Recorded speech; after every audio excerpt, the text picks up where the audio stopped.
The movie begins with a couple sitting in a hotel, spending a romantic time together. After that, they take a drug called synchronic and wait for its effects to kick in. The guy leaves his girlfriend and goes to take the elevator, but suddenly they both start seeing strange hallucinations. The girl sees trees and plants around her, and she sees a man from the jungle standing in front of her. The whole place turns into a forest, as if she has entered another world. We see a snake approaching her, and she screams at the top of her lungs. Meanwhile, the guy is in the elevator when the walls suddenly disappear, and he finds himself in a desert. The elevator vanishes, and he starts sinking into the sand. We are then introduced to two paramedics, Steve and Dennis, who are close friends. They get a call that two people overdosed on the drug, so they head to the scene and find the guy and the girl on the ground, injured. Their neighbor says she heard strange noises coming from their apartment, and that someone was speaking French. Steve examines the injured guy and discovers that he's still alive but stabbed in the back with severe bleeding. Steve goes to help the girl, but a needle accidentally pierces his hand while he's treating her. He injects her with a serum, and she wakes up. The police arrive and find a synchronic packet on the floor, so they assume the incident was caused by an overdose, since the users weren't conscious and attacked each other. They also find a strange copper coin on the ground, and Steve takes it with him. They transport the injured guy to the hospital, and we learn that the police also found blood smeared on the wall. Steve and Dennis then take a break. Steve looks at the copper coin and realizes it has the year 1721 printed on it, which shocks him. Wanting to make sure he's okay after the needle incident, Steve gets a blood test, but the doctor advises him to get a full checkup instead, and he agrees. The next day, Steve goes to celebrate the birthday of Brianna, Dennis's daughter. He finds her sitting alone looking sad, so he sits with her. Brianna sees him as a father figure and wants to talk to him about something important, but he gets an important phone call and has to leave. At night, Steve and Dennis are about to finish their shift, but they get an emergency call. The police found the burned body of a man. They don't understand how he burned because there were no signs of fire anywhere, but they did find a synchronic packet and a burned doorknob. Steve goes to the hospital and discovers he has a brain tumor. He doesn't tell anyone.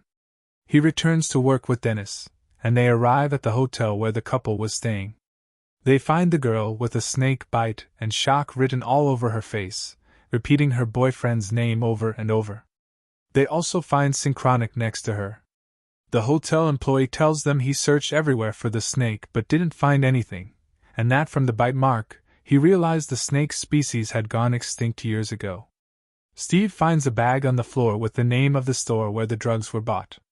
One of the workers says he heard noise in the elevator, so they go there and find the guy dead, smiling. They head to the hospital in the ambulance. Dennis notices Steve is taking unusually high doses of some medication. Steve later meets with the doctor, who tells him that the tumor is affecting his pineal gland and that he has about 6 weeks left to live, maybe a little more if he keeps up with his meds. Either way, his time is short. Steve decides not to tell his friend. Dennis goes to play basketball with his daughter to reconnect with her since he feels he's been distant. Brianna reassures him that she's okay. Her issue is simply that she feels she has no purpose in life, and it's been weighing on her. At night, Dennis visits Steve and gives him a birthday gift. They talk about Dennis's problems, and Dennis admits he's not happy with his wife. He even says he envies Steve's single life. He also tells Steve he's worried about him because of all the medication he's been taking and warns him it might become addictive. Steve stays quiet, doesn't mention his illness, and tells him not to worry because he's fine. The next day, they respond to another drug-related call. They find 2 teenage girls, one dead, the other hallucinating. They ask her if anyone else took the drug, and she tells them that Brianna was with them. When Dennis finds out his daughter was there, he calls his wife immediately.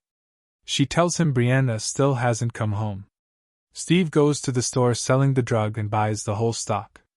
We see a man watching Steve, then approaching him and asking to buy the drugs for a lot of money, but Steve refuses and drives away. Dennis and his wife file missing person reports and put up posters of their daughter everywhere. The mother is completely devastated and blames herself for not being close to her daughter lately. At night, we see Steve sleeping on his bed with his dog when he suddenly hears a sound coming from the living room. He grabs a stick and walks out to check what's going on. He discovers that the noise is coming from the closet, and when he opens it, he's shocked to find the same man who was watching him earlier that morning. Steve threatens to hit him, but the man confesses after the first strike and says his name is Kermani, the doctor who invented the synchronic drug. He tells him he works as a chemist and was trying to buy every batch of synchronic on the market to fix his mistake. We learn that he had been turning legal medications into drugs by altering some of their molecules. Synchronic was originally meant to make people feel happy for a certain period of time, but he made a critical error during development, causing the drug to send people through time instead. The problem is that everyone who takes the drug ends up in a completely different time period. The drug affects the pineal gland in the brain, and this gland only fully develops at a certain age. So when an adult with a fully developed gland takes it, they can travel through time and return after a set duration. But teenagers, whose glands aren't fully developed yet, get stuck in the time period they travel to and can't come back. Kermani says he's been trying to destroy all the synchronic available on the streets, and has nearly succeeded, with only one store left. Steve tells him he got rid of all the synchronic pills, and asks him to leave. But in reality, Steve is still keeping the drugs. The next day, Steve goes to his first chemotherapy session. After the session ends, he feels extremely weak. The chemo's side effects are so draining that he can barely focus on his job anymore. Dennis gets a call from the hospital saying that their supply of morphine has been stolen. He immediately suspects Steve because he's sick and constantly exhausted. Shortly after, he receives another call about a man with a broken leg. When they arrive, they find the man speaking in a strange language, but they ignore it and treat his injury. Dennis becomes annoyed with Steve and starts checking every move he makes, correcting everything he does. This bothers Steve, who tells him not to talk to him like that and to let him do his job. Dennis thinks Steve is taking morphine, which is why he can't stay focused. After they finish their shift, the two get into a heated fight, yelling and physically clashing. Some people intervene and break them apart. Steve walks away and goes home alone.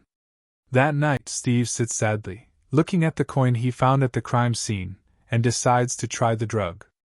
Minutes later, he sees strange lights in the apartment, the walls fade away, trees start to appear, and suddenly the entire apartment disappears. He finds himself in a forest. He can touch and smell everything, completely stunned by what's happening.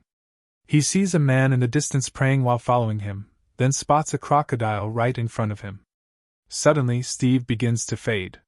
He realizes the man chasing him is a Spanish soldier who charges at him with a sword. Steve doesn't know how to escape, trapped between the Spaniard and the crocodile.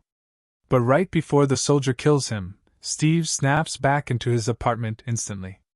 His dog stares at him in shock. Steve thinks he might have been dreaming, until he sees the sword mark on the floor. That's when he decides to record everything on camera. In the video, he explains that Synchronic sends him back in time for exactly 7 minutes. He believes Brianna might have gone through the same thing, so he takes another dose and ends up in a snowy place, freezing in the cold. He sees someone approaching but collapses from the cold. After 7 minutes, he returns home shivering uncontrollably. He realizes the amount of time he spends in the past depends on where he stands in the house. So he stands in the same spot again, wears heavy clothes, and brings firewood. When he takes the drug again, he finds himself in the middle of the snow and lights a fire to stay warm. He sees the same man approaching with a spear and discovers he's a caveman. The caveman acts gently towards Steve before poking him with the spear and inviting him to sit. They sit by the fire together and warm up. After 7 minutes, Steve returns. The next day, Dennis gets into an argument with his wife about Brianna's disappearance. At that moment, Steve hears on the radio that Dr. Kermani has been found dismembered. At night, Steve sits thinking about the copper coin, the sword, and the door they found at the crime scenes. This means he can take anything from the time period he travels to. So he takes a synchronic pill, grabs the items, and they both travel through time together. They arrive in a period where people were openly racist toward black individuals. A man appears and tries to kill him, but Steve starts running away, only to realize all the neighbors want to kill him too. 7 minutes pass, but he still doesn't return to his own timeline. So he goes back to the house where he and his dog first appeared in order to get back to the present, taking the synchronic with him before entering the house. Suddenly, the racist man appears in front of him and calls his friends to attack. Steve tries to move away from his dog to protect him, but he can't reach him. And right before the racist man kills him, Steve snaps back to the present, but unfortunately, Hawking, the dog, doesn't return with him. Steve hears Hawking barking near the window, and when he looks out, he sees the dog fading away. Steve realizes that if 7 minutes pass and the person isn't standing in the exact same spot they first appeared in, they'll be trapped in the past forever. And they must hold on to the object that brings them back. Since Steve didn't grab his dog before returning, the dog remained trapped forever. And the worst part is, Steve can't get him back because he's running out of pills. He then decides to go to the girls' dormitory, the place where Brianna disappeared. He finds the spot where she was sitting before she vanished, and sits in the exact same place so he can travel to her and bring her back. But instead, he ends up in a forest, where people are performing strange ritual magic. They think Steve is the spirit they summoned and try to attack him. He runs away, reaches the marked location, and snaps back to the present again. His coworker tells him that Brianna might have moved around in the area she traveled to, but she definitely didn't just disappear from it. Later, Steve meets Dennis at a bar. Dennis tells him that he decided to separate from his wife because he feels he doesn't deserve her, that he let her down even though she loved him deeply and was loyal to him. He says Brianna was the only thing holding their relationship together, and now that she's gone, staying married no longer makes sense. Steve tells him he has cancer. Dennis is heartbroken, but Steve asks him not to worry because he's already getting chemotherapy. They reconcile, and Dennis finds out that the other ambulance driver was the one stealing the morphine. A little later, Steve shows Dennis the video recordings he made, and Dennis becomes extremely worried about his daughter. He figures Brianna might have left a clue behind for them to decipher. Steve guesses that the clue is on the rock in the park. They go together and find the word, always, engraved on it, realizing that this is where she disappeared. Steve has 2 pills left, so he goes to rescue her. He ends up in a rural battlefield, completely destroyed by bombs and gunfire. He hides among the bodies and keeps calling Brianna until he finally hears her calling back. They reunite, and he gives her the last pill, telling her they have 7 minutes to reach the rock or they'll both be trapped here forever. They run toward the rock, but Steve is shot. Brianna rushes back to help him, and at that moment, an armed soldier appears and calls Steve a slave. Steve's minutes are almost up, meaning he'll be stuck in this time period forever, but he decides to save the girl anyway. Steve draws a line in the dirt, hoping the soldier will step on the landmine buried there, but the soldier avoids it. Suddenly Brianna disappears, and the ground shakes violently. The soldier loses his balance, steps on the mine, and is instantly killed. Steve then sits beside the rock. Brianna returns to the present and hugs her father tightly. They both see Steve's ghost standing in front of them for a few seconds before he fades away forever. And that brings us to the end of our movie. Thank you for watching, and don't forget to like the video and subscribe to the channel.